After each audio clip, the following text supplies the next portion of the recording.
dar as boas-vindas a todos, agradecer por cada um estar dedicando um pouquinho do seu tempo, né, para nos apreciar, ouvir o Dr. Paulo, a doutora Rachel, são profissionais maravilhosos, tá? E é isso, espero que vocês gostem muito.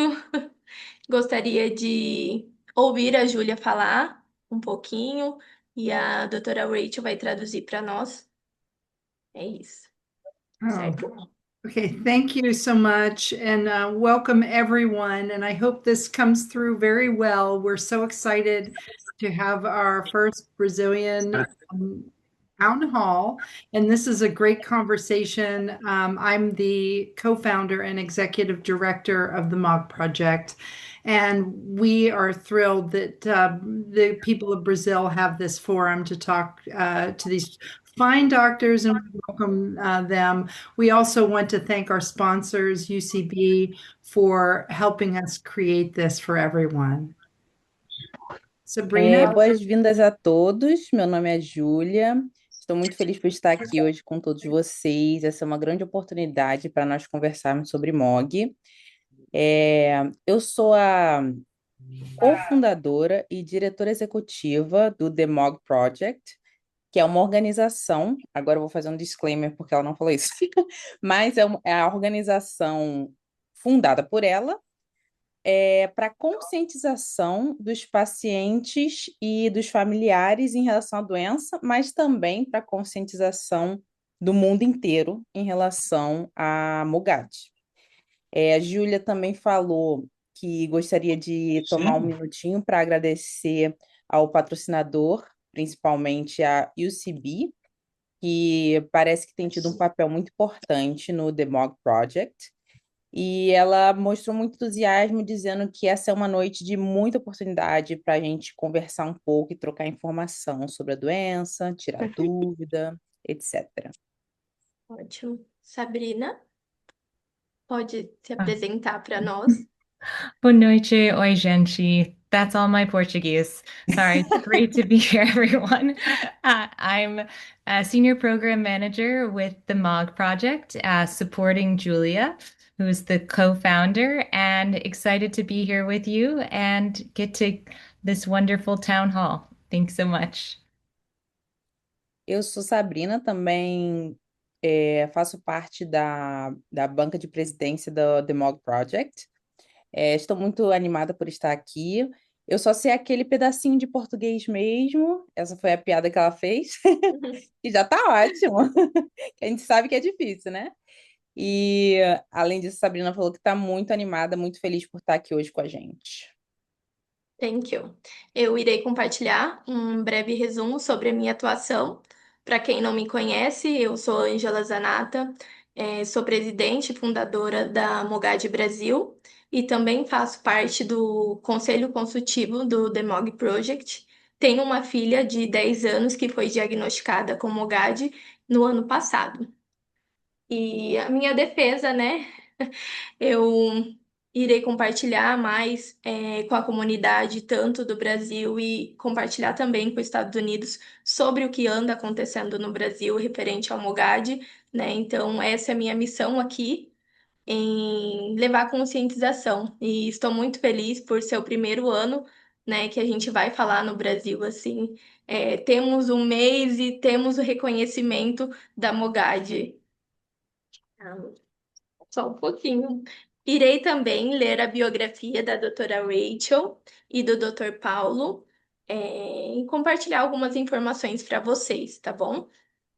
A doutora Rachel Alencar é médica certificada do Exame de Licenciamento Médico dos Estados Unidos, graduada em Neurologia pela Universidade Federal do Rio de Janeiro e pós-graduada em Mindfulness e Neurociência pela Pontifícia Universidade Católica do Paraná. Possui 8 anos de experiência médica, sendo 5 anos como neurologista. Atua em consultório particular e também é perita do Sistema Judiciário Federal Brasileiro. Doutora Rachel, seja bem-vinda. Obrigada pelo convite, viu, pessoal? Uma honra estar aqui. Obrigada. Também irei apresentar o Dr. Paulo Filho. Ele é natural de Fortaleza, Ceará, médico formado pela Universidade Federal do Piauí, neurologista pelo UFPI, especialista em doença desmielinizante pelo Instituto de Assistência Médica ao Servidor Público Estadual e professor de medicina da Unilag. Dr. Paulo, seja bem-vindo. Muito obrigado, também fico muito honrado pelo convite, feliz de estar aqui com vocês. Obrigado. E antes de começar oficialmente, eu gostaria de ler algumas informações importantes para vocês. A sessão está sendo gravada, apenas os palestrantes aparecerão na gravação. Participantes que preferem não serem gravados, teremos um momento de pergunta e poderão ser realizados pelo chat, tá? Agradecimento também ao UCB pelo apoio ao Demog Project e o evento Tom Roll. Acho que é isso. Então, também iniciaremos a partir de agora as perguntas guiadas. Eu pretendo fazer escolhendo cada médico a uma pergunta e se o outro médico quiser complementar a resposta do outro, para mim, perfeito, certo? Então, ótimo. Nessa fase de perguntas, nosso especialista, doutora Rachel, doutor Paulo, são importantes relacionados ao MOGAD, tá? Então, doutor Paulo, eu gostaria de saber o que é MOGAD?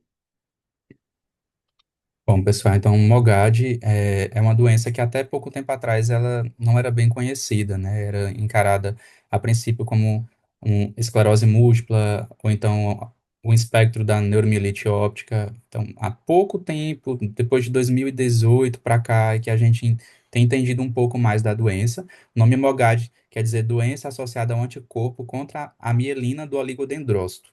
Então, é uma doença desmielinizante, porque há uma alteração do sistema imune que produz esse anticorpo contra o oligodendrócito, que é a célula do sistema nervoso central, responsável por produzir a bainha de mielina. Então, essa, esse ataque inflamatório desse anticorpo faz com que a bainha de mielina dos neurônios, que é muito importante para que as informações que passam pelos neurônios elas aconteçam de maneira rápida e veloz dentro do sistema nervoso central, elas não vão acontecer nos ataques inflamatórios autoimunes do MOGAD, e é uma doença que acontece em qualquer faixa etária, na criança, no adulto, é mais frequente até no adulto, é uma doença rara, mas é frequente no adulto, geralmente mulheres, a partir da terceira, quarta década de vida.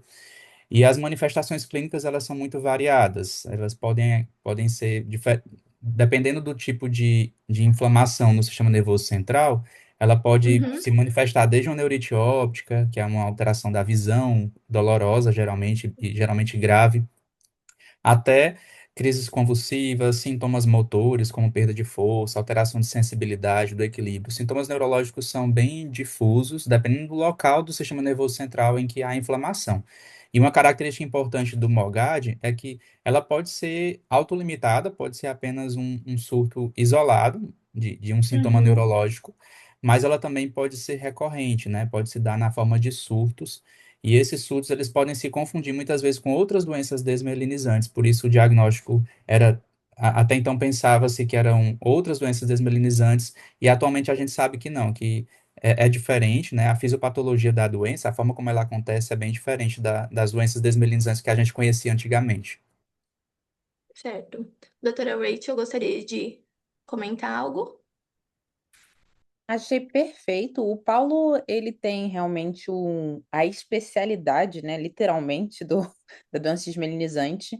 E, assim, Uhum, o IANSP em si, eu conheço um pouquinho, porque uma colega minha foi fazer o mesmo curso que o Paulo lá. Então, uhum, assim, tem muita experiência, muita bagagem. Eu sei que a geladeira de lá é cheia de remédio interessante. Então, assim, achei que ele colocou Verdade. muito bem, não é? A geladeira de lá, todo mundo quer aquela geladeira, entendeu? Enfim, aqui no Rio a gente infelizmente não tem essa disponibilidade, a gente não tem essa potência que é o IANSP, né, em São Paulo. Achei que uhum, o Paulo colocou muito bem, uma coisa que, assim, sim, talvez até o Paulo tenha visto também, né?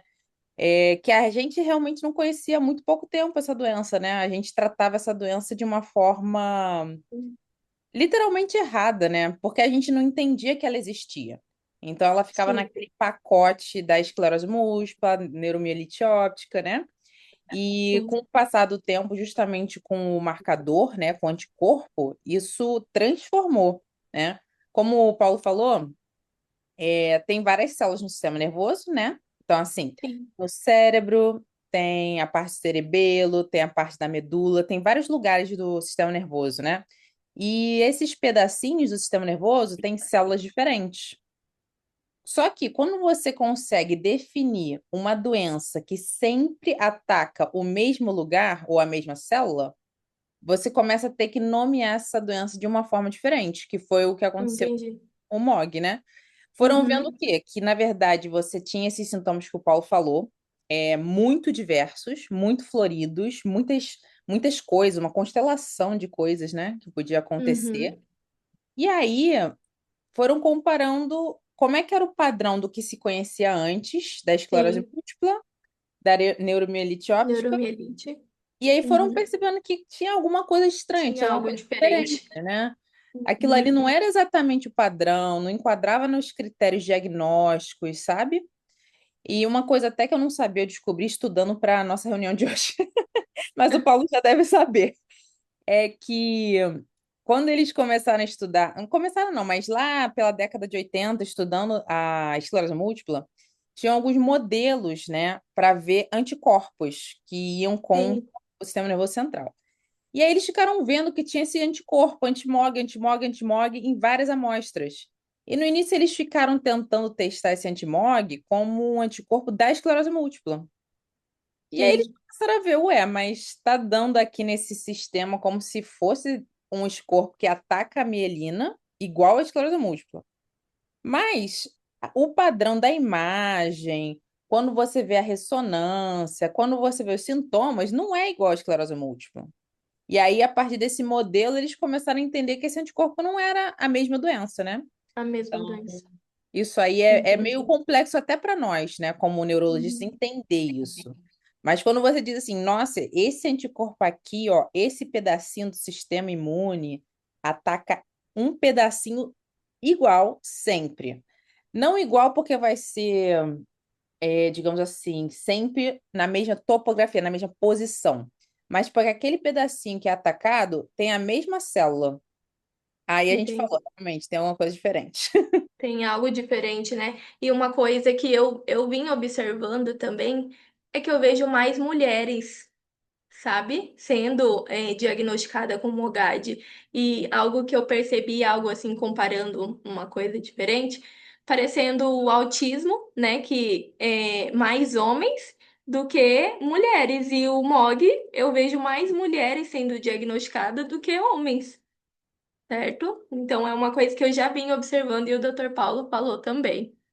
Então Até vamos o para. Paulo pode falar do tanto de paciente que ele atende lá também, né, Ângela? Porque Uhum, acaba que É, o N, né, o número de pacientes do Paulo deve ser enorme. Você tem essa impressão, Romano. Paulo, em relação a... Assim, a própria estatística mundial, né, o que a gente, porque é uma doença rara, a gente tem poucos pacientes, né? uhum, Mas é, o fato de ser uma doença autoimune, ela já remete a gente a lembrar de que acontece mais em mulheres, não somente o MOGAD, mas outras doenças autoimunes, como a própria esclerose também. múltipla, ela é mais frequente na mulher, outras doenças que não são neurológicas, mas que também são autoimunes, elas são bem mais Uhum, frequentes na mulher. E aí existem vários fatores associados a isso que a gente poderia conversar bastante aqui, acho que foge do escopo da nossa reunião, mas tem questões hormonais, genéticas, enfim, uhum, tem diversos fatores que podem influenciar nessa questão da desregulação autoimune, desregulação imunológica mais frequente uhum. na mulher. Entendi. Ótimo, perfeito. Doutora Rachel, né, a próxima. Histórico e tratamento de MOGAD. Poderia compartilhar conosco? Sim, com certeza. Inclusive, Ângela, a gente sabe que teve uma colega do grupo que perguntou justamente isso, né? Qual era a eficácia de cada tratamento, né? Sim. Uhum. As E estatísticas, né? exatamente. Então, na verdade, a gente sabe que você pode ter aquele momento da doença, que a pessoa está com aquele sintoma forte, que a gente chama de como se fosse um surto, né? Então, o Uhum. surto. com aquela atividade doença, ou seja, inflamação acontecendo, o anticorpo atacando o cérebro, né?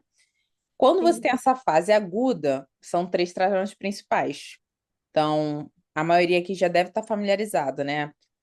O corticoide intravenoso, Sim. a plasmaférese e a imunoglobulina, certo?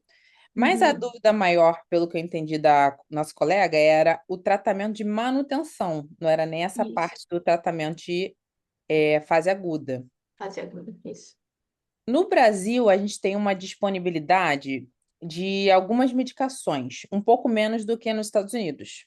Então, quando começou a tratar o MOG, usavam muito a azatioprina como uma Uhum. medicação segura, né? Aí a gente foi expandindo o uso das medicações para controle de doença, né? Sendo que hoje no Brasil ainda se usa micofenolato e rituximab. Uhum. Nos Estados Unidos tem uma disponibilidade maior de alguns outros tipos de medicações, por exemplo, tocilizumab, satralizumab, certo? Enquanto aqui a gente ainda está um pouco restrito em relação a isso. Por um lado, isso nos chateia, porque é uma Uhum. situação que a gente às vezes fica numa fronteira terapêutica, né? Sim. Como se fosse um muro que a gente não consegue subir. Por outro lado, as medicações que a gente tem no Brasil, elas têm uma eficácia boa, sabe?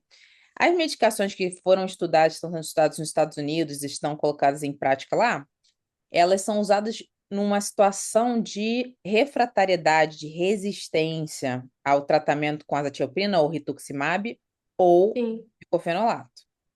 Sendo que todas essas três medicações têm uma taxa muito parecida de supressão, vou botar assim. Então, o sistema imune, ao invés de ele ficar ativo e atacando o nosso sistema É. nervoso central, né? É como se a gente fizesse ele dormir um pouquinho e ficar mais regulado, certo? Uhum. Por exemplo, a azatioprina e o próprio rituximab, eles têm mais ou menos 70 a 80% de eficácia para não levar a novas crises, novos surtos, entendeu? Uhum. Então, para trocar em miúdos, você tem aquele paciente que tem aquela crise forte. Essa Entendi. crise forte, ela pode ir embora e sumir, que é a doença monofásica, ou ela Uhum. pode voltar, certo? Certo. Um dos grandes desafios do Mogad é que você muitas vezes não sabe o que vai acontecer, né? O paciente não sabe o Hum. que vai acontecer, a família não sabe o que vai acontecer, você tem que conversar sobre isso com a família, e isso gera muita ansiedade. Quando você Sim. precisa suprimir o sistema nervoso, aí você tem essas três medicações. E delas, a taxa de resposta varia entre 70% a 80%. Ou seja, de 70% a 80% dos pacientes que precisam conseguem controlar a doença bem, que é uma taxa bem alta, né? Isso Sim. tudo assim, a gente está lendo artigo, né? Que às vezes Artigos. na prática você acaba vendo outras coisas. Inclusive Uhum. aqui deve ter muita gente com experiências não tão positivas ou não tão felizes em relação a essa resposta, sabe? Entendi. Perfeito. A Melissa, falando da Mel, assim, rápido. No segundo surto, porque no primeiro a gente não fez uma dosagem de manutenção, foi só aquela na internação, certo? E Uhum. quando teve o segundo, a médica iniciou, né, o tratamento. E assim, até hoje a Melissa não teve mais nenhum surto, já tem mais de 6 meses, né? Então, assim, eu fico muito feliz pela resposta da medicação, sabe? E Ah, então, para nós, o tratamento da imunoglobulina tem funcionado perfeitamente. ela tem feito então ciclos de imunoglobulina, né? Isso, mensal. Ciclos Uhum. mensais, E pela também é dosagem uma de peso, ótima né? opção. É uma ótima opção porque a gente sabe que esses outros tratamentos que eu comentei, eles Uhum, todos têm efeitos colaterais a curto, médio e longo prazo, né? Então, às vezes, se uhum. você bota numa balança um e outro, é até melhor a imunoglobulina mesmo, sabe? Sim, aham. E sobre a azatioprina, doutora, ela, em comparado, assim, com outras medicações, ela é inferior? O que que eu posso dizer? A azatioprina, ela é muito Sim, potente, tá? sim. Não tem como eu, digamos assim, renegar o papel dela para o Sim. Mogad. Ela é uma droga que é como se fosse um pilar, né, do Uhum. tratamento. Não tem como a gente retirar isso. Por outro Uhum. lado, o que que a gente vê? Alguns pacientes, eles ficam melhores a longo prazo com o rituximab, entende? Uhum. Então, Entendo. apesar da azatiropina ser uma medicação muito boa, muito potente, o rituximab, em alguns casos, acaba demonstrando uma eficácia melhor. O que que é isso? Melhor. A longo prazo, aquele paciente perde menos funções, entendeu? Uhum. Então, vamos supor que a pessoa tenha alteração da visão. Então, aquela pessoa, às vezes, a visão dela vai ter menos alteração a longo prazo com rituximab do que com azatioprina. Tem uma taxa um pouquinho maior de resposta do rituximab do que da azatioprina, sabe? Entendi. Sendo que assim, quando você pega um artigo, por exemplo, eu abri aqui um artigo de 2025, super novo, né? Quando você pega os artigos que comparam rituximab e azatioprina, eles colocam que 78% dos pacientes que foram submetidos a rituximab ficaram sem doença durante todo o tratamento. E Uhum. 68% dos que usaram azatioprina ficaram sem doença. Então, existe uma diferença de 10%, né, entre um e Uhum. outro. 10% para nós na saúde, em tratamento, é um índice muito alto. Uhum. Então, isso nos mostra que o rituximab, apesar de ter efeitos colaterais que a gente às vezes até conhece menos e entende menos por ser uma medicação mais nova, de alguma forma ele controla melhor a doença, sabe? Uhum. Ó, a Júlia falou aqui assim, com a possível aprovação de novos tratamentos provenientes de ensaios clínicos, como você imagina que será o futuro dos tratamentos para MOGAD utilizado com essas abordagens? Eu vou responder, mas eu vou passar depois para o Paulo, porque acho que ele vai ter uma resposta melhor. Melhor. Mas o que eu penso, como neurologista geral, porque o Paulo vai dar a visão do neurologista especialista. Eu penso que a doença, ela tem um prognóstico, quando você Uhum. compara com até a própria esclerose múltipla e a NMO, ou neuromielite, ela tem, digamos assim, uma expectativa de responder e de ser muito menos, vou botar assim, incapacitante do que as outras. Por quê? A gente tem uma taxa de 80, de 70 e poucos por cento de paciente que fica bem sem a doença e com um remédio só, sabe? Às vezes na Uhum. neuromielite, na esclerose múltipla, a gente faz um medicamento, não segura bem a doença, tem que pular o Uhum. degrau, faz outro Uhum. medicamento. Em alguns casos, a gente começa do último degrau, porque a doença é muito agressiva. E o Sim. Mogad, a gente ainda não tem essa impressão dele. Eu acho que é Uhum. cedo para dizer, porque a gente ainda está entendendo o comportamento da doença a longo prazo. Então, a gente tem que estudar 10, 20, 30 anos dessa doença na população mundial para entender. Mas Uhum. tudo mostra para gente que, ampliando o tratamento, a gente vai ter um prognóstico, uma expectativa muito boa de controle. Por outro Entendi. lado, tudo depende do quanto a gente se conscientizar sobre a doença. Então, a gente Uhum. Com precisa aprender certeza. a fazer o diagnóstico da forma Sim. correta, porque senão a gente vai continuar tratando MOGAD, como esclerose múltipla, como neuromielite óptica, sabe? Sim. E tem alguns artigos mais recentes que mostram, inclusive, que o tratamento de esclerose múltipla para MOGAD pode ser nocivo. Não é nenhuma questão de não fazer bem ou não melhorar, é uma questão de fazer mal, sabe? Não sei o que Sim. o Paulo acha disso. É. Eu Você- achei super interessante a forma como você trouxe. Eu acho que a gente vai falar sobre ensaios clínicos, sobre o futuro, né? Mas eu acho que a gente sempre tem que lembrar do diagnóstico.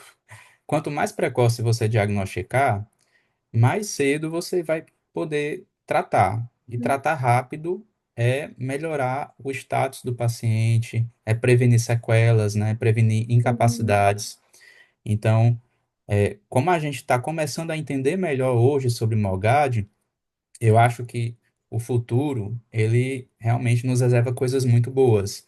A possibilidade de Certo. você tratar o alvo da doença, porque até então a gente utilizava, como a doutora Rachel colocou muito bem, drogas que eram utilizadas para outras doenças, Uhum. drogas imunossupressoras gerais, como a azatioprina, é um excelente imunossupressor, mas ele é um Uhum. imunossupressor geral, que não é específico para o MOGAD.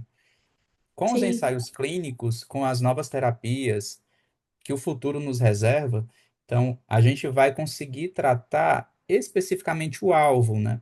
E, consequentemente, tratar melhor. Porque uhum. realmente, como foi colocado, o prognóstico, na maioria das vezes, é muito bom. Tem formas Sim, autolimitadas que a pessoa só vai ter um surto. Mas os casos refratários, né, precisam de terapias mais potentes, né? E a gente está caminhando para alvos, terapias que sejam mais específicas. Então, específicas, né? realmente eu acho que o futuro está nos reservando coisas boas nesse sentido. Certo. Doutor Paulo, o diagnóstico e o desafio, incluindo os biomarcadores, o que o senhor pode nos dizer? Pronto. O diagnóstico do MOGAD, ele envolve tanto a parte clínica quanto a parte de Uhum. exames complementares. Então, é muito Sim. importante, ter essa suspeição clínica com um neurologista. As manifestações, muitas vezes, elas podem ser parecidas com outras doenças autoimunes neurológicas, mas detalhes específicos da história, da forma como a pessoa apresentou os sintomas, do tempo que aconteceu e do exame físico, né, o exame que o neurologista faz com o paciente, eles Sim. vão chamar atenção para já alertar para a possibilidade de MOGAD. Então, Entendi. para o diagnóstico, eu preciso muito da clínica, é o principal, que Sim. pode incluir alteração da visão, alteração do equilíbrio, alteração da força. São sintomas que podem acontecer subitamente, né, muito rápido, e incapacitar rapidamente a pessoa acometida, porque a Uhum. inflamação ela pode se dar em estruturas muito diversas do sistema nervoso central, até crises convulsivas podem acontecer, né? Sim. Então, a partir das manifestações clínicas, o neurologista vai solicitar rapidamente, né? Tempo é cérebro, então tem que ser rápido para solicitar exames direcionados, como ressonância, como líquor, para poder afastar diagnósticos, outros diagnósticos que podem confundir, né? O diagnóstico de MOGAD. Então, e o ideal é que logo no início, antes de imunossuprimir, antes de fazer uma terapia aguda, a pessoa já colete o exame de sangue para pesquisar o MOGAD no sangue, porque o anticorpo, né, contra a mielina do oligodendrócito, Sim. ele, que é um anticorpo patogênico, é um anticorpo que causa a doença MOGAD, ele é produzido perifericamente, ele não é produzido dentro do sistema nervoso central. Então, não é necessário coletar líquor para pedir MOGAD, para pedir o MOG, na verdade. O Sim. exame de sangue básico já pode mostrar, né, a titulação, a Uhum. quantidade de MOG no sangue, desse anticorpo no sangue. Uhum. Então, a partir das manifestações clínicas do exame de sangue, o líquor para descartar outras alterações, muitas vezes o líquor pode mostrar uma inflamação ou até mesmo, se tem um processo infeccioso que está simulando alterações do MOGAD. Então, Entendi. todo isso faz parte, todo esse rastreio, né, ele deve ser feito Uhum. rapidamente para poder suspeitar e tratar agudamente essa pessoa, né, e se for o caso, pensar numa terapia de manutenção, né? Em alguns casos selecionados pode ser necessário terapia de manutenção. O principal Entendi. marcador, biomarcador, assim, pensando inicialmente, a ressonância é um biomarcador, né? Sim. O padrão da imagem na ressonância é bem peculiar e a dosagem do MOG no sangue também, né? Quando feito logo no início, nos ajuda muito para esse diagnóstico. Às vezes, o Entendi. que acontece você não vai conseguir fazer o MOG naquele momento. Se tem suspeita, guarda o material, coleta sangue, congela, manda para o laboratório, até que você Hum, consiga recrutar recursos para conseguir fazer o boa. MOG e não perder essa possibilidade, porque se a pessoa recebeu pulsoterapia, pode acontecer de coletar o exame Uhum. depois da pulsoterapia e vir um resultado negativo, que não é um verdadeiro negativo, é um falso negativo. Mas está negativo por conta do efeito do corticoide ou da Ótimo. plasmaférese. Uhum. Doutora Keila perguntou: poderia explicar a diferença entre o método CBA, células fixas, e as células vivas? Pronto. O CBA é o melhor método para detectar a presença do anticorpo. Nas várias doenças neuroimunológicas aqui, o CBA a gente utiliza bastante, no MOGAD também. O CBA, com células vivas, ele é melhor do que com células fixas. O que é o CBA? É um ensaio baseado em células. É como se a pessoa tem uma amostra de células que vão conseguir se ligar a um anticorpo, tá? É como se ela tivesse um, um, uma atração por esse Uhum. anticorpo.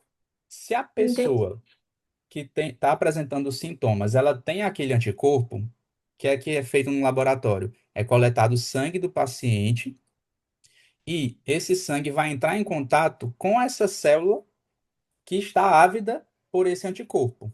Uma vez que há essa ligação, existe uma imunofluorescência, é como se fosse um sinalizador que vai fazer brilhar aquela célula, mostrando, olha, Hum, aqui tem um anticorpo. Na célula entendi. viva, essa reação ela é maior, ela fica mais evidente do que com Evidente. células fixas, que são células mortas, digamos assim. Uhum. Então, é melhor o método nesse sentido. Muitas vezes, o laboratório do hospital, naquele momento, ele só vai ter células fixas e, se o exame foi coletado rapidamente, no início dos sintomas, pode ser que nas células fixas já seja possível identificar pelo método CBA células fixas. Mas Uhum. algumas vezes, principalmente se tem um pouco de atraso para coletar o exame, pode vir um falso negativo nessa Entendi. amostra. Uhum. Doutor, só uma dúvida. Quando o senhor falou sobre congelar esse sangue, isso é possível? Eu não sabia. É possível. É possível. A gente faz isso. Assim, não é o Uhum. ideal, né? O ideal é que a gente já conseguisse fazer o exame De naquele imediato. momento, de imediato. Uhum. Mas quando naquele momento eu não consigo solicitar o MOGAD, a gente sabe que, infelizmente, É um exame nem caro. todo local tem essa acessibilidade. Então, se eu não Uhum. consigo, muitas vezes a gente guarda esse material, coleta logo assim que o paciente chegou, coleta o material, Uhum. congela tudo no laboratório com material especializado, específico para isso. Uma Entendi. vez que eu consiga o recurso para poder enviar essa amostra, aí sim pode ser enviado. Existe um tempo para poder congelar esse Pra, material. é, Obviamente não vai ficar para a vida toda. Tem um tempo específico para isso. o laboratório onde o senhor mora, ele faz a Sim, cobrança disso também ou sim. não? A Eles maioria dos cobram? centros. Não, assim, no serviço onde eu estou, no Nordeste, Uhum. aqui a gente tem no HGF, aqui em Fortaleza, a gente faz o MOG no Uhum. HGF.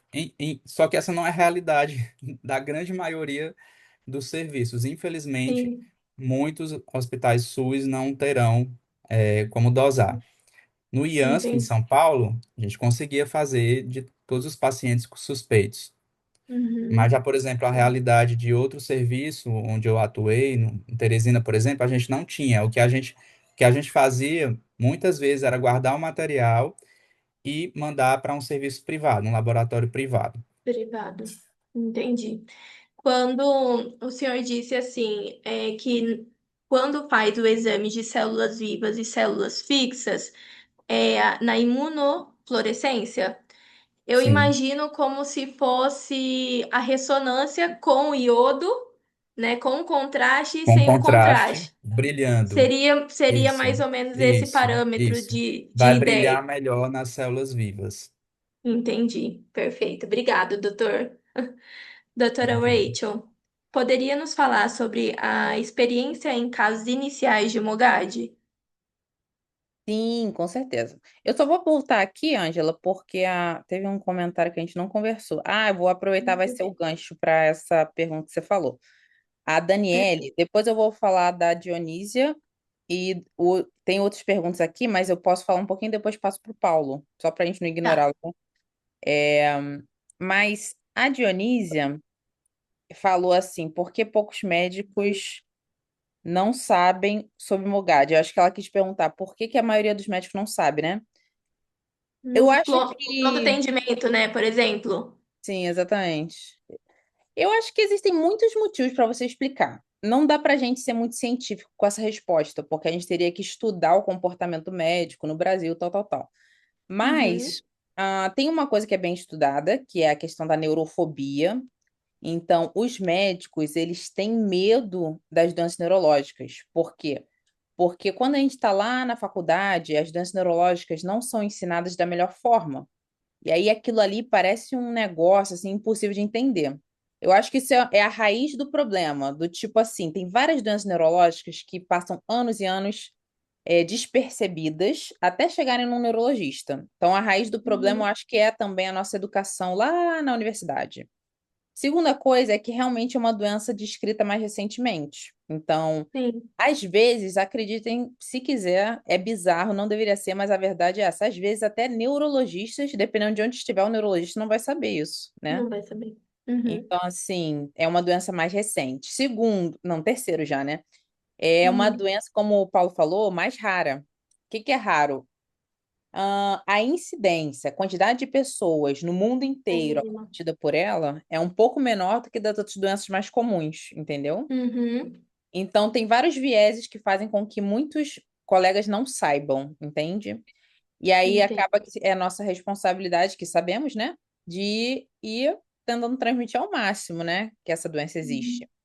Mas, assim, uma coisa que não pode acontecer, eu acredito, é você, diante do desconhecido, não assumir humildade e procurar alguém que saiba. Então, assim, Sim, eu acho que nós, como médicos, temos que nos conscientizar disso, ter mais humildade e olhar para um caso e dizer, poxa, eu não sei, eu preciso de ajuda nesse caso, entende?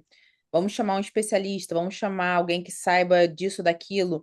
Então, assim, eu acho que vai ficar cada vez mais claro para o médico brasileiro que é responsabilidade dele e obrigação dele, se ele não conhece, que ele pelo procurar. menos Uhum. consulte alguém que conheça, entendeu? Sim, Então, sim, primeira isso é coisa, a verdade. Dionísia falou isso. Eu acho que são esses quatro principais pontos. O segundo ponto que a Angela falou, qual falar sobre uma experiência, né? E aí tem tudo a ver com o que a Isso, em Daniele casos falou. reais. A Daniele falou que o filho dela foi diagnosticado em outubro de 2024, não se adaptou com azatioprina e agora está fazendo infusão de rituximab. Então, esse é um caminho muito comum, muito, vou botar assim, certinho, muito esperado. Muito provavelmente o médico fez o melhor que ele pôde e aí realmente não respondeu bem, com o que a gente tem aqui no Brasil, né? Quando eu tive o meu primeiro paciente que tinha Mogad, lá em 2021, foi 2021, a gente estava num momento que a gente conhecia menos ainda da doença, né? Uhum. Então, naquela época, ninguém sabia o que fazer, literalmente. Você procurava artigos, até artigos americanos, e ninguém sabia dizer se você mantinha a azatioprina, se você não mantinha, se você fazia para todo mundo, se não fazia para todo mundo. E aí o consenso da época era o seguinte: você trata a fase aguda, depois Sim, você fez o anticorpo, fez o diagnóstico, tudo mais. E aí você fazia essa transição do corticoide para a azatioprina, para todo mundo, entendeu? Você não todos fazem esperava, isso. exatamente, para todo mundo, você não esperava para ver se ia ser monofásica, se não ia ser. Porque a gente Uhum. entendia o comportamento da doença. Então foi isso que eu fiz com o Leandro, que eu nem sei se está aqui com a gente. Eu acho que ele não pôde vir, talvez. E aí o Leandro foi o primeiro caso que eu tinha visto na vida. E naquela época eu brinquei com a Sabrina, brinquei com a Júlia no dia que a gente conversou e com a Ângela Uhum. também, que naquela época era um caso dificílimo. Meu primeiro caso como neurologista particular foi o Leandro. E eu lembro que eu conversei com os professores muito mais experientes que eu, e eles falaram, Raquel, eu não faço ideia de que doença seja essa. Isso não faz sentido nenhum, sabe? E aí tinha um Sim. professor que era neuroinfectologista, e ele falou, olha, alguns vírus X, Y, Z, pode até dar isso, mas é muito raro. Só que eu tinha estudado essa doença para dar uma aula na residência. E aí eu Uhum. pensei, caramba, isso aqui pode ser Mogad, sabe? Então, assim, a gente brinca na neurologia, quem vê por último vê melhor, entendeu? Então, assim, era fácil. Naquele momento, eu era a maior especialista em Mogad entre todos os meus colegas, porque eu tinha acabado de estudar a doença, entendeu? Dá. Mas o Paulo, por exemplo, que esteve no Instituto dos Servidores de São Paulo e se formou lá e viu o desenvolver dessa doença, sabe que hoje em dia não é bem assim, né? Você não vai fazer azatioprina para todo mundo, você não vai fazer transição. Então, assim, o Leandro foi um caso de sucesso, muito sucesso, porque o Leandro, ele teve um quadro super grave. Ele teve Uhum. encefalopatia, que é quando a pessoa fica toda confusa, fica com sono, não consegue acordar. Teve crise convulsiva, status convulsivo. Ele ficou com mielite também. Então, além de Nossa. encefalite, inflamação no cérebro, ele ficou com inflamação na medula. Então, quando eu cheguei lá para ver o Leandro não conseguia abrir o olho, não conseguia falar, não conseguia andar, não conseguia fazer nada. Nossa. E aí, quando falaram para mim do caso, falaram assim: Ah, Raquel, eu quero que você avalie uma meningite. Foi isso que falaram para Hum. mim. Foi uma meningite. Quando eu cheguei lá, eu falei: De meningite, isso aqui não tem nada, né? Porque meningite não dá essas coisas, pessoal. Hum.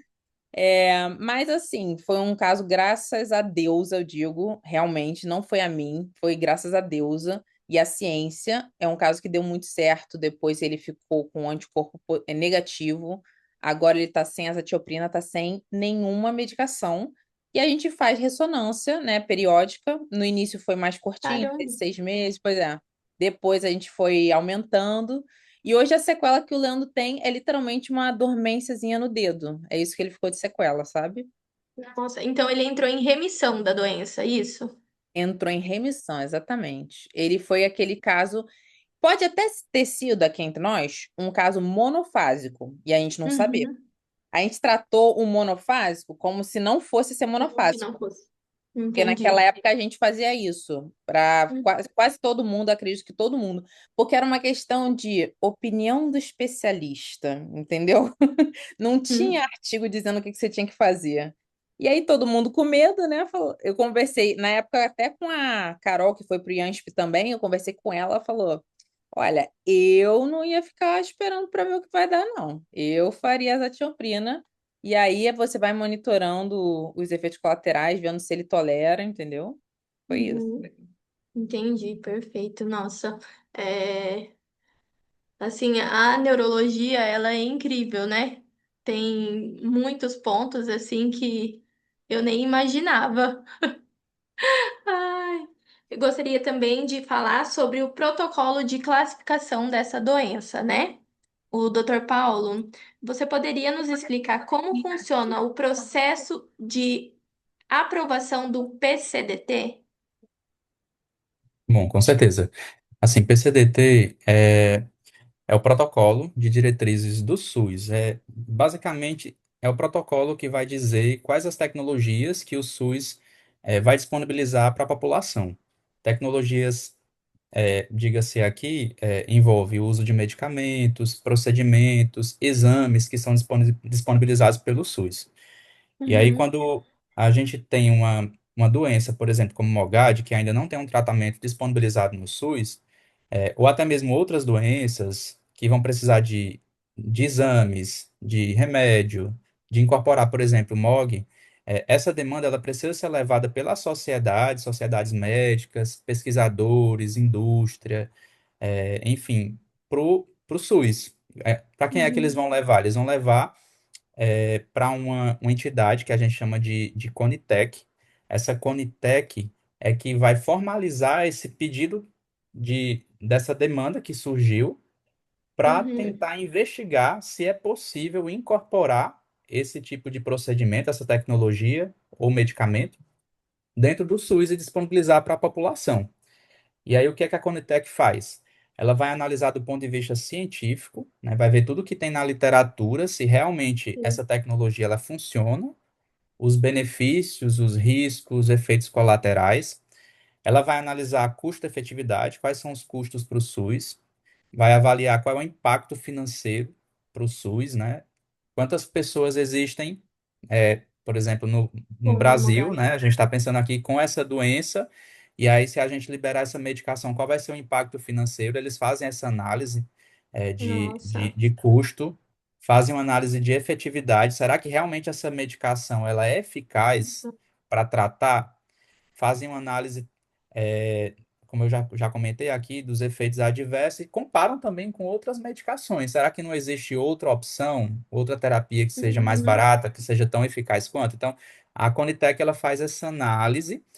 uhum, Posteriormente, é disponibilizado um, um meio de nós, como profissionais, né, que é uma uhum, consulta pública, nós como profissionais e os próprios pacientes manifestarem o seu conhecimento sobre uhum. aquela tecnologia e qual é a ideia que eles têm, qual seria a sua posição sobre aquele tipo de tecnologia. Então, pensando em uma medicação para uma doença rara, é aberto esse tipo de situação, né, em que nós vamos levar para eles a nossa opinião, nossa experiência e o que tem, e o que a gente sabe da literatura por meio dessa consultoria, para que a Conitec possa avaliar, possa analisar. E eles Entendi. analisam todos os Uhum, casos nessa consultoria. Posteriormente, após analisar, eles vão comparar com o que eles avaliaram por meio da sua investigação na literatura, na questão da custo-efetividade, do impacto orçamentário no SUS, e vão decidir, vamos poder liberar ou não. ou Se não. eles decidirem Uhum, liberar, incorporar no SUS, o Ministério da Saúde, posteriormente, uma vez que autorizou a incorporação, ele vai autorizar via Diário Oficial da União. Então, é bem entendi. burocrático, né? É feita uma análise Uhum, bem minuciosa. isso. Uma vez que é autorizado no Diário Oficial da União, o Ministério da Saúde tem até 180 dias para poder liberar aquela tecnologia para todos os estados, né, e municípios poderem disponibilizar essa tecnologia para a população no SUS. Entendi. E precisa de uma quantidade mínima de portadores e do CID também ou não? A princípio, a gente não tem uma quantidade mínima, mas o que a gente diz é Uhum, que nessa consultoria, né, que a Conitec traz, né, a gente quer que o máximo possível de pessoas participem, tanto pacientes quanto profissionais. O que acontece é que, às vezes, ninguém participa. E aí, se ninguém participa, eles vão ter aquela impressão, não, ninguém tem a doença, ninguém tá né? Ninguém tem a precisando. doença, não tem ninguém precisando. Quanto mais Uhum, pessoas participam, vai ser melhor porque o impacto vai ser melhor. Eles vão entender, olha, realmente essa doença tem gente que tem neurologistas que têm pacientes, tem neurologistas uhum, entendendo da doença, tem pacientes que entraram dentro dessa consulta pública e que estão demandando também essa tecnologia. E aí eles vão comparar com o que eles analisaram na literatura entendi. e também na análise de custo-efetividade da Uhum. tecnologia. Mas eles precisam do código do CID ou A não, princípio, para não. fazer com que a A princípio, medicação entre? não. Quando eles lançam a consulta pública, a Aham. Conitec lança a consulta pública, ela já coloca o CID, para que é destinada aquela Uhum. medicação, por exemplo, pensando aqui numa medicação para Mogad, por exemplo. Uhum. Eles já lançam o CID, qual é a doença. Ou então, qual é a Uhum. finalidade daquele exame? Vamos lá, o Uhum. exame do MOG para ser incorporado no SUS. Aí é aberta uma consulta pública, essa consulta, eles já colocam lá que o MOG é para diagnóstico de MOGAD. E aí Entendi. viria um CID específico para isso. E aí quem vai Uhum. participar, seja a população ou o médico, ele vai dizer o que é que você é, né? Qual Uhum. a sua participação, eu como médico, como neurologista, ou então a população que é portadora, ou que não é, mas que conhece também, que quer participar. Qualquer pessoa pode participar. Entendi. Perfeito. Obrigado, doutor. Doutora Nada. Rachel, existe alguma previsão de quando a Mogad será oficialmente incluída na classificação internacional de doença, o CID-11, por exemplo? Tá mudo, doutora. A gente estava conversando sobre isso com a Júlia e com a Sabrina, né, naquele dia. Uhum, É, assim, a questão do CID é uma questão bem complexa, mas atualmente existe um CID 11, que é o 8A41.1. E esse CID-11 é o que a gente tem usado para definir o MOGAD. Sendo que no CID-10 a gente não tem um código específico do MOGAD, sabe? Uhum. Outro problema é que, assim, esse CID aqui, ele se confunde no diagnóstico, porque ele é um CID do NMOSD, que é aquela da neuromielite óptica, né? Então, a Sim, gente está tendo que usar esse mesmo CID, sendo que são doenças diferentes. Isso é sim, um problema, porque uma coisa é quando a gente diz assim, essas doenças, elas são parecidas, ou então isso aqui é a expressão da mesma doença. Nesse caso, é um problema muito mais sério, porque são doenças de fato diferentes, ou seja, você sabe que as células envolvidas nessas doenças são diferentes, né? Eu acredito também que, do ponto de vista político e social, você ter um código para uma doença é algo muito simbólico, sabe?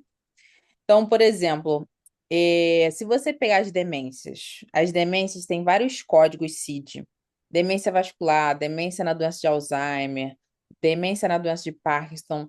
Então, assim, a gente estudou as doenças e a gente definiu os vários códigos para a gente poder nomear, para a gente ter uma forma internacional de trocar informação, certo? E uma coisa que você perguntou, Ângela, sobre o CID, né? Na Conitec, realmente você não precisa do CID. Às vezes até tem um consenso. Por exemplo, remédio tal, você tem que botar o CID XYZ para ser liberado. uhum, E às vezes não é exatamente aquele CID que é o do paciente. Então, isso gera muita confusão, acho, entre profissionais de sim, saúde mesmo. E isso gera um pouco de desinformação, sabe? Do ponto de vista de previsão.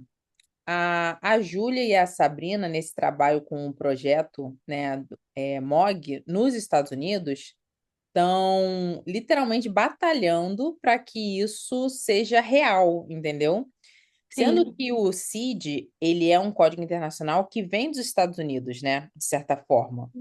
Então, ele influencia muito a gente, influencia o mundo inteiro, mas a nossa força política em relação a isso é muito assim, reduzida, entendeu? Por outro lado, eu acho que a gente pode até perguntar diretamente para a Júlia, e aí ela poder sim. participar um pouquinho, compartilhar como é que tá isso, se tem É. expectativa e tudo mais, sabe? Ai, seria ótimo, né? Assim, pra mim aqui no Brasil, eu acho que faz muita diferença a gente não ter um código, sabe? Porque muitas pessoas estão dentro da neuromielite SD, né? Então, eu acho que tendo o código, a gente teria mais uma noção, medicação, o antimog, né? Que a Agência Nacional de Saúde acaba negando, né? Uhum. E também uma coisa que você falou importante, Ângela, é que assim, ah, a doença, como você falou, tem um anticorpo, né? E esse anticorpo, ele precisa ser cada vez mais acessível, né? O Sim, problema também é que me parece que o CID, ele não consegue mais acompanhar a velocidade do nosso conhecimento, entendeu? Científico. Então, assim, é um problema com o MOGAD, com certeza, e é um problema com muitas outras doenças, porque o volume de informação científica é tão grande, tão intenso, e o CID é um sistema tão arcaico, tão tradicional, que a gente acaba tendo várias doenças que são descritas verdadeiramente e que não são incorporadas, sabe? Você vê quanto uhum, tempo demorou entre o CID-10 e o CID-11? Muitos anos para mudar. E agora que mudou, ainda assim, ele não está incorporado, porque você vai, por exemplo, num prontuário eletrônico, às vezes num hospital privado, no hospital público, eu mesmo na perícia da Justiça Federal, você não tem o CID-11. Você acredita nisso? Você nossa, abre lá para digitar, você tem que digitar o CID-10, porque não está incorporado no sistema da Justiça Federal, entendeu? entendi. Então, eu acho que o modelo do CID é um modelo muito tradicional. E é que é muito difícil você mudar nessa celeridade, nessa velocidade que a gente Uhum, está com a ciência, entendeu? entendi. Perfeito. Eu acho que realmente o Brasil um pouquinho, na verdade o mundo inteiro, né? A gente está lutando para que a gente consiga isso o mais logo, né? A Júlia poderia compartilhar um pouquinho conosco, Júlia, como anda o, o CID-11 para nós? Yeah. I could, and I hope that Rachel, you could translate what I say. We put in proposals to the World Health Organization for these codes, and they have just been medically approved. And it's going to take probably a couple of years for those to be disseminated throughout all of the ministries and all of the countries that use that ICD-11. And I know that I'm not really quite sure what Brazil would use if they would adopt that because that powerful message from the World Health Organization may do that. And it took us about I think it was 6 years for it to become adopted or at least approved.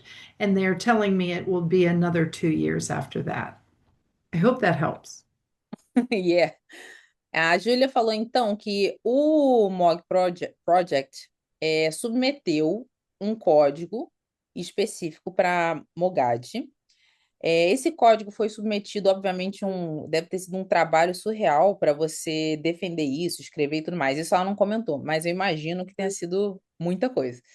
E aí ela submeteu para a OMS, que é a Organização Mundial de Saúde, que é aquele órgão internacional, porém muito localizado nos Estados Unidos também, né?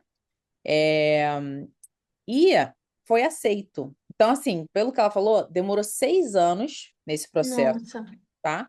Foi aceito o código e agora vão demorar mais 2 anos para disseminar, para difundir esse código, né? Sendo que a OMS está vinculada à ONU também, né? Então, uhum, apesar da ONU estar lá na Suíça, a gente sabe que os Estados Unidos talvez seja um dos grandes países, talvez o mais influenciador da ONU, né? Então, assim, vindo do Demog Project, isso tem uma potência, uma força, eu acho que muito grande. E eles se comprometem realmente com o que eles dizem que vão fazer, né, a OMS. Então, apesar de ter dado muito trabalho para a Júlia e ter demorado primeiro 6 anos, depois vai demorar mais 2 anos para difundir, pelo menos a gente tem expectativa de chegar. um dia chegamos lá. Exatamente. E como a Ai, Julia ai. falou também, a OMS, ela tem uma influência muito grande no Brasil, porque o Brasil ele reconhece as organizações mundiais, politicamente, Uhum. socialmente. Os médicos brasileiros, eles entendem a importância da Organização Mundial de Saúde. Isso é uma coisa assim muito maravilhosa no nosso país. Então, assim, apesar da gente estar um pouco lento na adoção do CID-11, os nossos médicos entendem a importância das medidas tomadas pela OMS e respeitam Uhum. muito a ciência que é feita fora do Brasil também, sabe? Entendi. Igual a Dani falou, a nossa dificuldade é porque são medicamentos off-label, né? E os planos de saúde não cobrem, pois não está na DUT 65, infelizmente, por não ter o CID, não está no rol da doença, né? Então, às vezes consegue judicialmente. Eu mesmo não consegui, nem brigando, né? Eles não me fizeram reembolso, a gente pagou e tá tudo bem, né? Mas infelizmente tem pessoas que não conseguem, né? E às vezes pode estar até hoje ali esperando por uma resposta, né?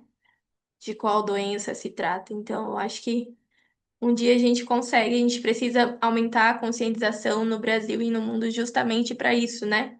Para Sim. que as organizações, né, nos apoiem e nos ajude, né? É isso. Agora vamos falar um pouquinho sobre o ensaio clínico de doenças raras, incluindo o estudo Meteoroide, e discutir os resultados positivos com o tratamento do sadalizumab. Dr. Paulo, você poderia começar explicando a importância dos ensaios clínicos e nos contar principalmente os resultados da eficácia observado nesses estudos? Sim, a gente vem comentando aqui sobre a questão de incorporação dentro na Conitec, ali no PCDT, e também o rol da ANS, que também não tem nada para Mogad, infelizmente. Para que a gente consiga incorporar, primeiro a gente tem que ter estudos. A gente tem que.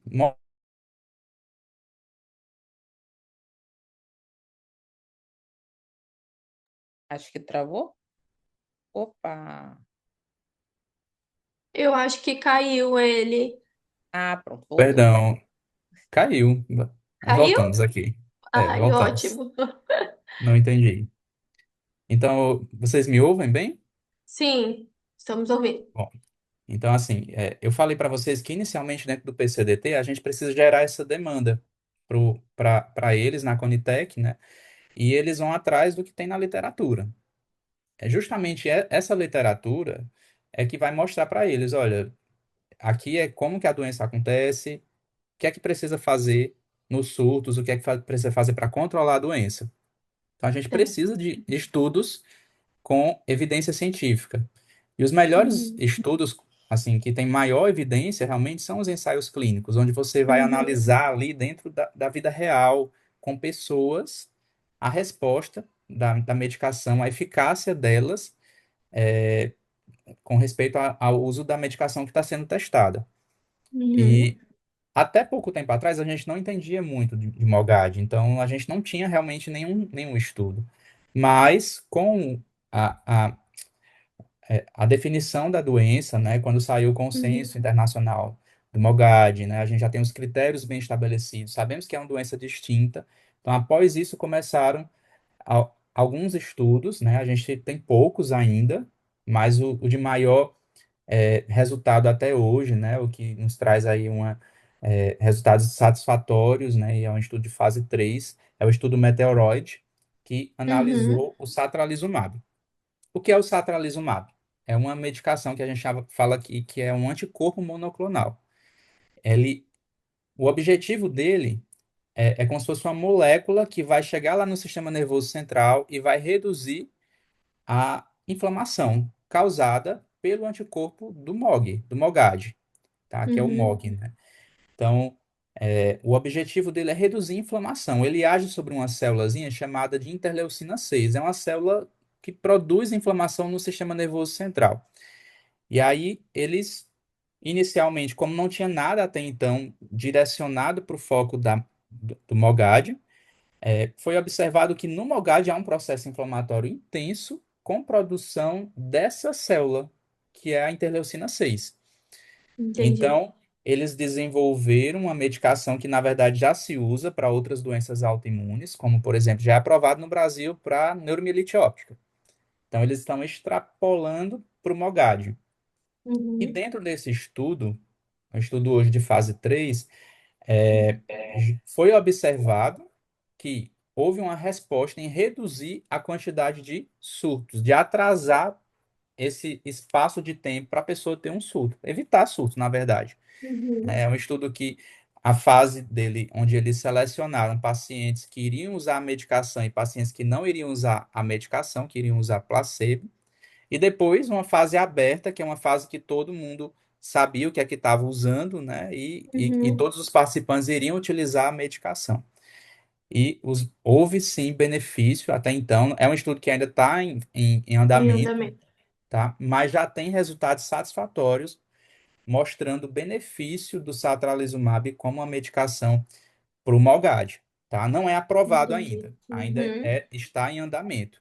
Em No andamento. Brasil, a gente não utiliza o satralizumab, né? Assim, não é aprovado em nenhum lugar ainda, então a gente não consegue utilizar isso de maneira oficial, digamos assim. Uhum. Mas a gente tem uma medicação muito parecida com o satralizumab, que chama tocilizumab. Tô feliz no mapa. É uma Uhum. medicação que tem resultados bem satisfatórios. Inclusive, lá na geladeira do IANSP a gente tinha bastante, a gente conseguia utilizar para os pacientes com MOGAD, e a resposta realmente é sensacional. Para aqueles casos refratários, que tem mais de um surto, e que os Uhum. surtos são muito fortes, incapacitantes, então é necessário uma terapia de manutenção.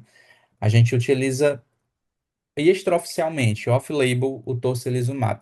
De estudo, satralizumab. Existe um outro estudo também, fase 3 que está em andamento, a gente não tem resposta ainda desse estudo, chama COSMOG, tá? Os É um MOG. estudo, o estudo COSMOG, ele está em andamento, ele utiliza também um anticorpo para tentar diminuir a produção dos anticorpos, tá? É como Uhum. se a gente sabe que o anti-MOG, ele é um anticorpo, ele é uma célula que vai Sim. chegar no sistema nervoso central para atacar.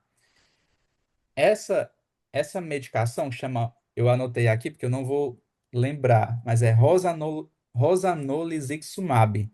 É um anticorpo Nossa. monoclonal que vai tentar diminuir a quantidade de anticorpos, dentre eles Uhum. o anti-MOG. tá? É uma medicação que está em estudo ainda, a gente não Estudo. tem resposta como o satralizumab, Uhum. mas já é bem animador saber que temos dois ensaios clínicos Dois. que estão analisando muitos pacientes, Uhum. muitas pessoas estão dentro dos estudos, né? Uhum. E em pouco tempo a gente espera que tenhamos respostas Uhum. satisfatórias, né, para poder pensar em regulamentar dentro do nosso país. Entendi. Então, no Inclusive, o Brasil, satra, perdão, é, pode falar. pronto. Inclusive, o satralizumab, né, no estudo Meteoroid, ele, é, a- as pessoas que podem utilizar ele dentro do estudo são, o critério, né, inclui aí até crianças, né, Uhum. adolescentes ali acima de 12 anos. No outro Entendi. estudo, COSMOG, não, só pessoas acima de 18 anos. Entendi. O satralizumab, então, ele não tem estudo no Brasil. Ou Ainda já não, tem? Ainda a não. gente até casos off-label, assim, experiência de serviço, quando você tem disponibilidade da medicação, aí a gente pode utilizar off-label, seria extraoficialmente. Mas, Entendi. infelizmente, a gente sabe que a gente não tem essa disponibilidade, né? E a gente não tem Uhum. evidência para indicar no momento, apesar de sabermos que os estudos Uhum. estão com resultados bem otimistas nesse sentido. Uhum. Entendi. Obrigada, doutor. Doutora Rachel, depois você poderia complementar sobre o resultado desses tratamentos na prática? Um minutinho, agora sim. O resultado do tocilizumab, do satralizumab ou dos mais inovadores, você quer dizer, Ângela? Mais inovadores. Ah, dos mais inovadores, com certeza. Só queria aproveitar o gancho que o Paulo fez, Uhum. e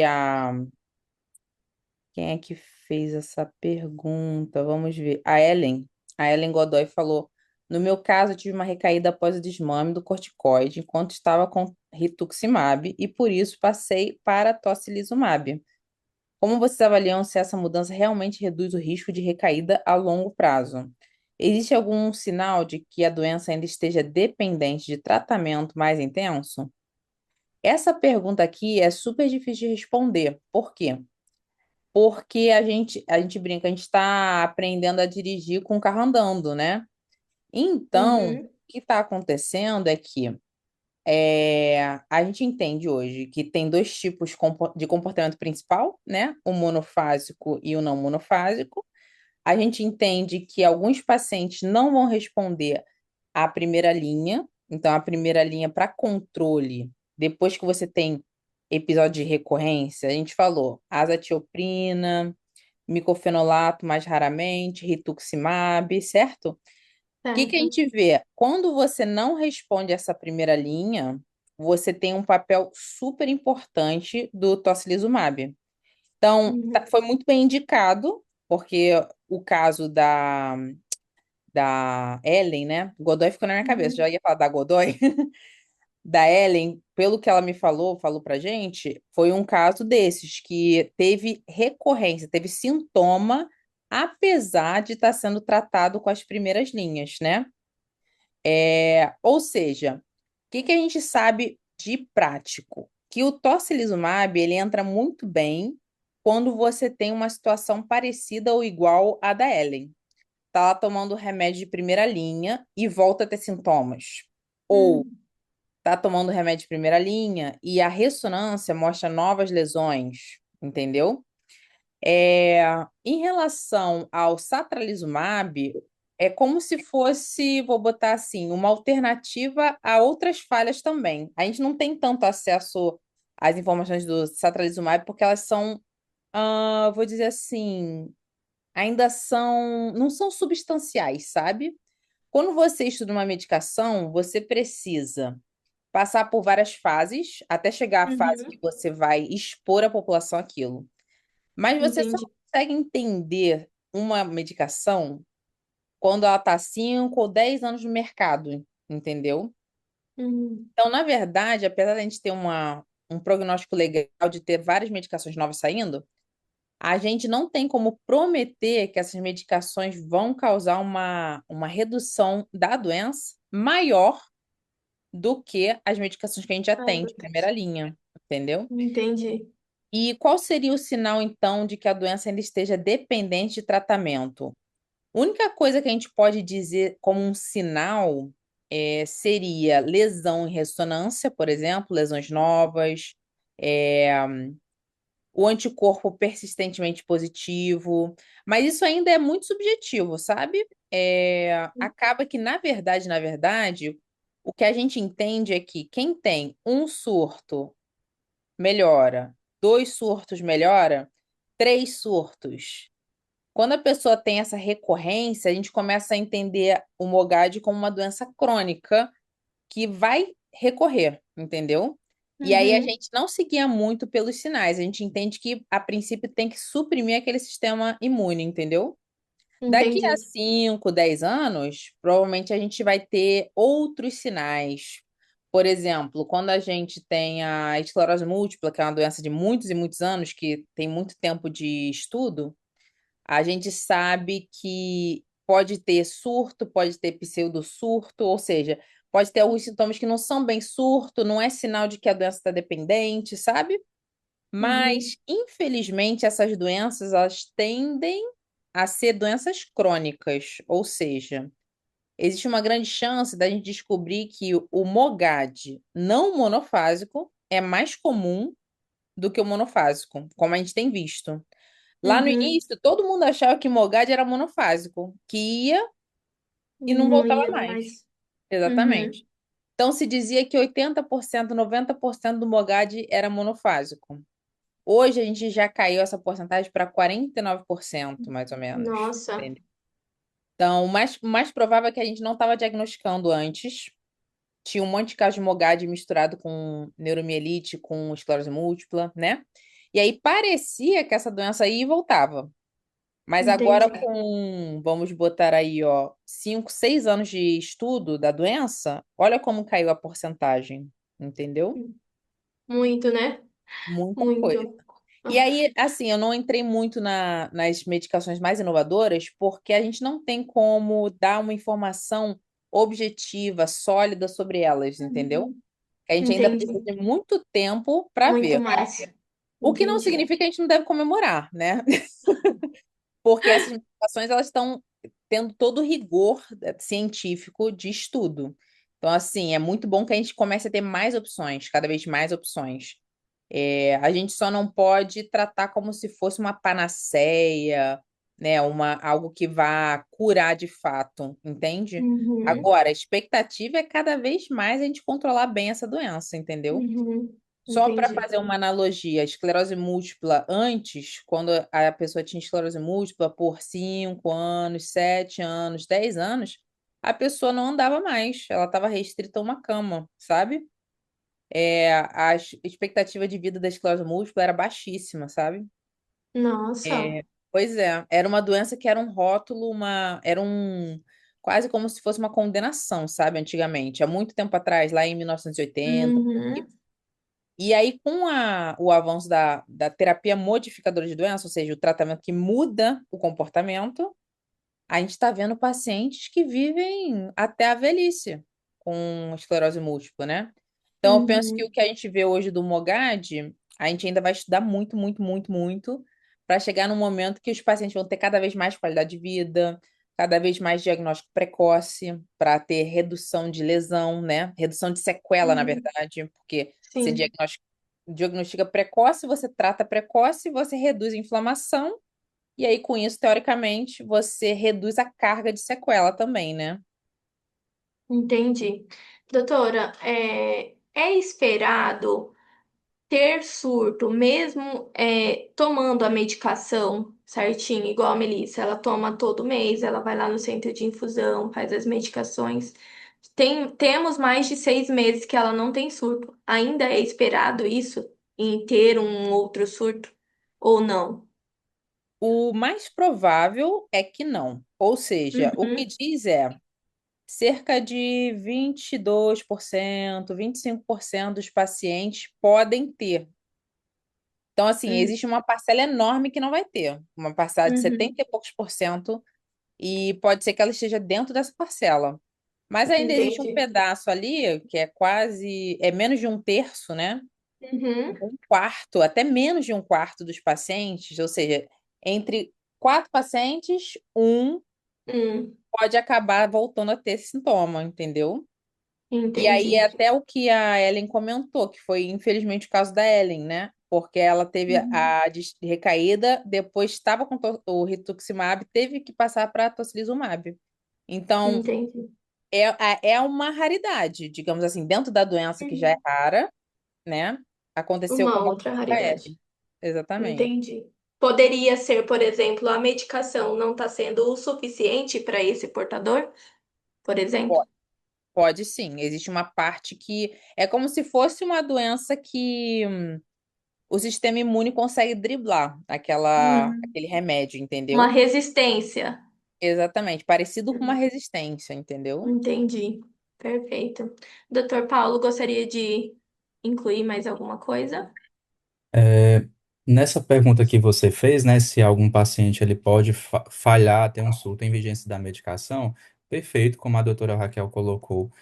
É interessante que existem medicamentos e medicamentos. Então, às vezes a É. falha, ela foi porque a pessoa não responde realmente de fato àquela medicação.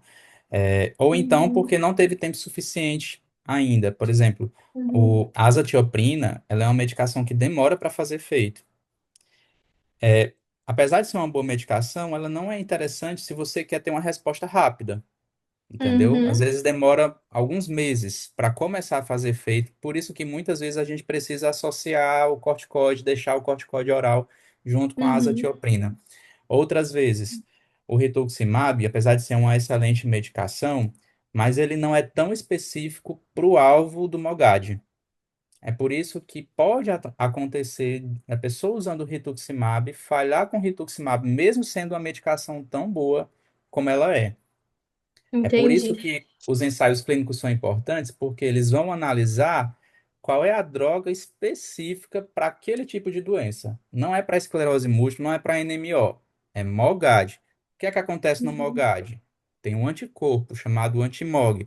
Pois então a gente quer uma medicação que haja sobre esse antimog. Entendeu? Então, quanto mais específica a medicação, melhor vai ser para controlar a doença. Uhum. Tá, deixa eu só fazer uma pequena pergunta. É esperado, se esse paciente teve uma lesão extensa, que essa medicação, como a azatioprina, não faça efeito esperado? Você, por exemplo, como neurologista, preferia outra medicação sem ser a azatioprina? Então, como a azatioprina, ela é um imunossupressor geral, como eu até Uhum, comentei no início, e demora para fazer efeito se a pessoa teve um uhum, surto grave, com lesão extensa, uhum, com muitos sintomas, então o ideal seria uma medicação melhor, no sentido de que seja mais rápida, que retire mais rapidamente o máximo possível de células uhum. inflamatórias naquele local. Entendi. Pensando na azatioprina, não seria uma boa opção nesse Uhum, sentido. O que entendi. acontece é que, infelizmente, às vezes a gente só tem azatioprina, é a realidade do Uhum. SUS, né, a Sim, medicação mais é. acessível. Eu Mas, pergunto isso, pensando no doutor. melhor, Aham.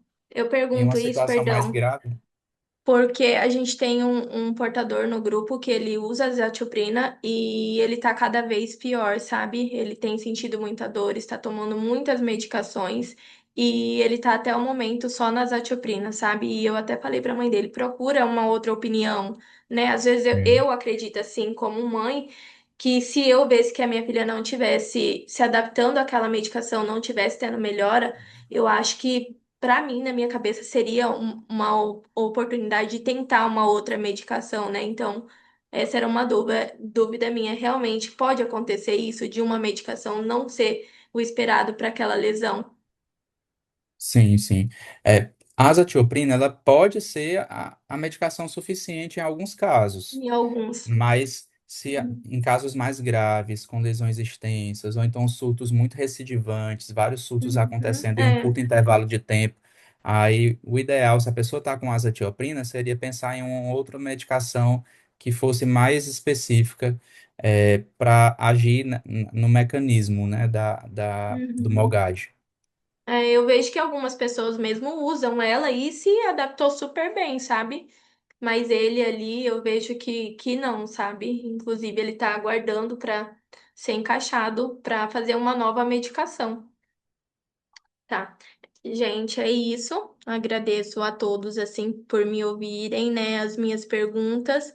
Eu vou deixar aberto um pouquinho para quem quiser fazer perguntas para a doutora Rachel e para o doutor Paulo. É, Sabrina, a gente pode, quem quiser fazer a pergunta, levantar a mão ou fazer pelo chat. Qual fica melhor? Vamos lá, pessoal. Agora é a hora de quem quer fazer umas perguntinhas. Ô, Ângela, eu tô vendo que a gente deixou algumas perguntas para trás no chat. Então, vamos lá então, né? Enquanto isso. Cadê? É, tem a Vilma, eu acho que a gente, É, da Ellen, falamos da Dionísia, falamos da Keila, falamos isso. da Daniele, eu A- acho que a última que a gente não falou foi da Vilma, realmente. isso, da Vilma. Essa é a do paciente que eu falei. Ah, esse que você comentou, É sim, esse, aham. É sim. esse que eu comentei. A Ela Vilma fala. diz: Boa noite, doutor. Meu filho está, além da mielite transversa torácica extensa, MOGAD. Hoje está numa cadeira de rodas. Em dezembro de 2024, fez plasmaférese e pulsoterapia. Infelizmente, tem sequelas e dores refratárias. Só agora conseguimos um neuro que vai entrar com a imunoglobulina. A ressonância de órbitas mostrou a MOGAD, mas não era muito para continuar o tratamento adequado. O que o doutor sabe sobre o porquê das dores que não passam? Eu vou falar um pouquinho, o Paulo pode falar um pouquinho, eu vou falar bem pouquinho dessa, porque eu acho que o Paulo vai contribuir muito mais. Mas a gente pode ter, o que eu já vi um pouco nas doenças que afetam a medula, são dores por lesão medular, que é uma dor muito forte, sabe? Essa Sim, dor da lesão medular, ela pode também fazer uns espasmos, sabe? Espasmo na perna, é como se a perna ficasse toda esticadinha repentinamente, sabe? É um motivo possível para ele estar tendo dor. Outro motivo que é muito comum nas doenças melinizantes é a espasticidade. Então, você tem a lesão lá do neurônio, do nervo, vamos botar dessa forma, e aquele pedacinho fica sem transmitir estímulo nervoso. uhum, Como ele não transmite bem estímulo nervoso, os músculos não respondem da forma que respondiam antes. E aí é como se aquele tônus do músculo ficasse aumentado, porque está faltando chegar aquele sinal lá. E aí os entendi. músculos com tônus bem aumentado fazem com que a pessoa sinta dor muscular, sabe? Então, por exemplo, alguns pacientes com espasticidade muito importante podem fazer uso de toxina botulínica, que é uma injeção local no músculo. Alguns estudos mostram que o canabidiol é uma opção também para tratamento desses pacientes, tá? Mas isso é o que eu leio muito. Com certeza o Paulo vai ter Uhum, visto esses casos, né, Paulo? Sim, sim. Assim, o ideal é tratar agudamente no caso do surto. Se houve um surto com uma lesão nova na medula, o ideal é tratar agudamente, seja com a pulsoterapia, plasmaférese, imunoglobulina, que são as terapias mais rápidas. E uhum, aí, idealmente, uma terapia de manutenção, já que foram mais de uns surtos, né? Foram surtos recidivantes e graves, com incapacidade, né? uhum, Sintomas muito importantes que trouxeram sequela. Então, teria indicação de deixar uma terapia de manutenção. Infelizmente, como a doutora Raquel colocou, tem sintomas que são sequelares. Por conta do surto, por conta, às vezes, do atraso de uma terapia mais rápida. E esses sintomas dolorosos são justamente o que a doutora Raquel colocou. São sintomas pela lesão da medula, que podem gerar muita dor. Muitas vezes medicações básicas para dor não vão ser suficientes, de pirona anti-inflamatório não vão ser suficientes. São necessárias terapias mais específicas, às vezes até mesmo botox, como a doutora Raquel colocou, uhum, botox, canabidiol, e algumas vezes a gente utiliza anticonvulsivantes, por incrível que pareça, né? Mas anticonvulsivante também pode ser utilizado para tratar a dor, não é tratar o MOGAD, é tratar o sintoma da dor relacionada a essa espasticidade, os espasmos que podem acontecer por conta da lesão na medula. Entendi. Ótimo. Obrigada, doutor. Existe um intervalo mínimo entre um surto e outro? Após uma infecção viral, pode ser, desencadear um surto? A Pronto, Tainá eu perguntou. posso responder aqui. Não, a gente não tem como te dizer especificamente um intervalo para cada surto, né? Mas tem gatilhos que podem desencadear um surto. E a infecção é um dos principais gatilhos. Não somente infecção viral, mas infecção bacteriana. Inclusive, pode ser o primeiro gatilho para o primeiro surto. E na Uhum, doença, mesmo se a pessoa está usando um medicamento imunossupressor, é muito raro, mas pode acontecer de você usar medicação. E se você tiver um quadro infeccioso, esse vírus ou bactéria desregular a imunidade e gerar um novo ataque, um novo surto. Então, a gente não tem como dizer um tempo específico. Tem pessoas que podem demorar para ter um novo surto, tem pessoas que podem ter só um surto, né? Ser um episódio uhum, monofásico. E algumas vezes um gatilho, como um quadro infeccioso, pode desencadear um surto. É entendi. muito, depende muito, é muito, por isso que é importante acompanhar bem com o neurologista, para ele poder Uhum, analisar cada pessoa individualmente. individualmente. Uhum. Eu, como mãe, assim, eu instruí a Melissa e a professora dela na escola, eu acho que é onde ela mais tem contato com crianças, né? Em que se a professora observar que tem alguém mais ruinzinho, para Melissa ficar ali uns diazinha fora de escola, né? Então é isso que eu faço. Eu acho sim Sim, que eu nem sempre eu vou conseguir um atestado para ela ficar em casa, mas eu já avisei a professora, falei, ó, o dia que vocês verem que tem alguém ali que não tá legal, a Melissa tá fora da escola. Até porque eu fico com medo ainda, né, do que sim, pode sim. acontecer. A Viviane fez uma pergunta. Meu filho, em 2019, tinha 7 anos, teve uma cerebelite e em novembro de 2025, com 13 anos, o mesmo internado realizou o antimog. Porém, o resultado foi de 0 para, acho que é de 1 para 10, né? 0 a 10, ela colocou. Não caracterizado o resultado exato. Conforme você disse sobre o seu paciente Leandro, foi exatamente o que aconteceu com meu filho, tratado com a pulso e após a plasmaferese. Hoje está com 5 miligramas de prednisolona, quando ele tinha 7 anos, que deu a cerebelite. Seria uma primeira vez? Seria uma primeira crise? Ele está com a Depaquene também e, na verdade, está fazendo o desmame da medicação. Doutora Rachel, né? Sim, Que falou a sobre o Viviane Leandro. colocou muito bem. É, nessa história que a gente está vendo, isso com certeza foi a manifestação do Mogad inicial, entendeu? Aí ele foi interpretado a princípio, na verdade, provavelmente não sabiam que era Mogad, que é uma coisa comum. Em 2019, a gente mal conhecia essa doença. E aí, se fosse interpretado lá atrás, podia ser interpretado como monofásico, né? E aí voltou com um novo surto em 2025. Então, inclusive, lembrando do que o Paulo explicou sobre os tipos de anticorpo, né? Fixação das células lá realmente usando uma substância para fixar, ou a célula fresca, certo? Também influencia o resultado do anticorpo antimog. A gente não sabe como é que foi feito na época o exame também, né? Então a gente nem Uhum. sabe se naquela época realmente era um falso negativo. Talvez na verdade fosse um positivo, entendeu?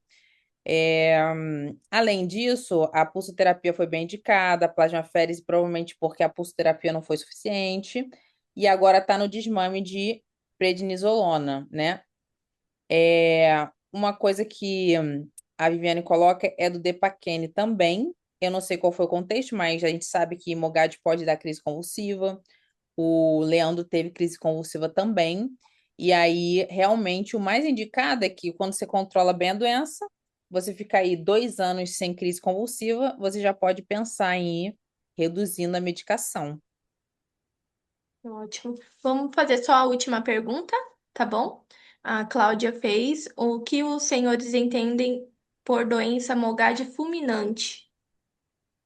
Assim, a princípio, a gente não tem uma categoria para dizer assim, MOGAD fulminante. A gente tem um MOGAD. O MOGAD, ele pode se apresentar de diversas formas, como eu comentei no início, como neurite óptica, uma mielite, dependendo do local inflamado. Tem casos em que a pessoa pode se apresentar com umas lesões extensas, bem grandes no cérebro, que podem dar convulsão, que podem dar vários sintomas neurológicos, sintomas motores, sintomas de sensibilidade, desequilíbrio, enfim. É, é um quadro que a gente chama até na infância de Aden. São lesões desmelinizantes bem extensas no sistema nervoso central. Não sei se é isso que você tá se referindo. Mas é um quadro grave que na infância geralmente responde muito bem com um tratamento agudo, com a pulsoterapia, com a imunoglobulina. E é frequente de ser um quadro monofásico. A gente não tem como dizer isso especificamente, nem confirmar que todos serão, não. Existem casos que podem recidivar.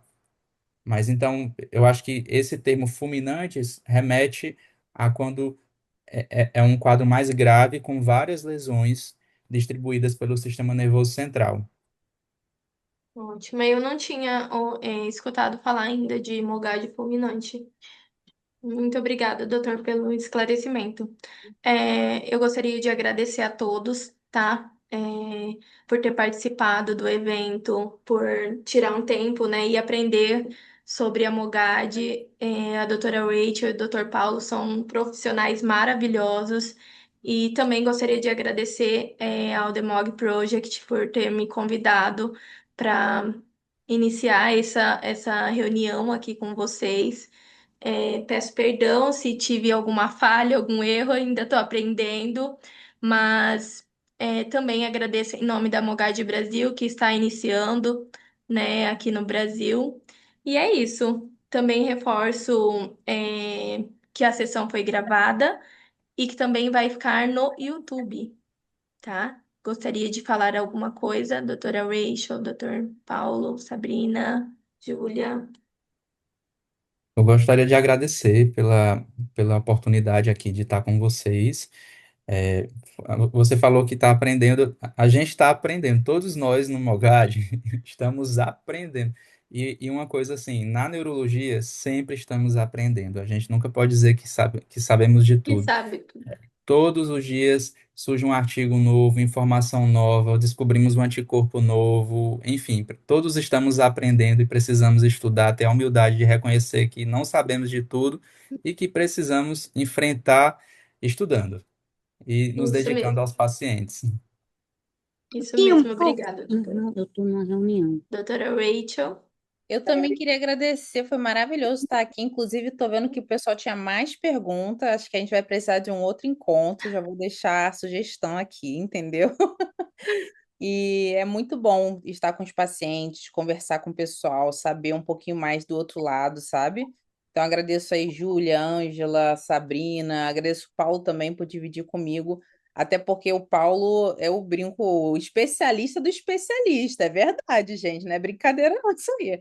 Então, com muita humildade, foi maravilhoso dividir essa mesa com ele, viu? muito obrigada a todos. Agradeço imensamente ao The Mog Project, à UCB. É isso, pessoal. Uma boa noite. E aqui ficou meu carinho por todos vocês. Um Thank you. abraço. Thank you, Nossa, Júlia. Good obrigada. night. Thank Tchau, you. Sabrina. Nossa, gente. Bye.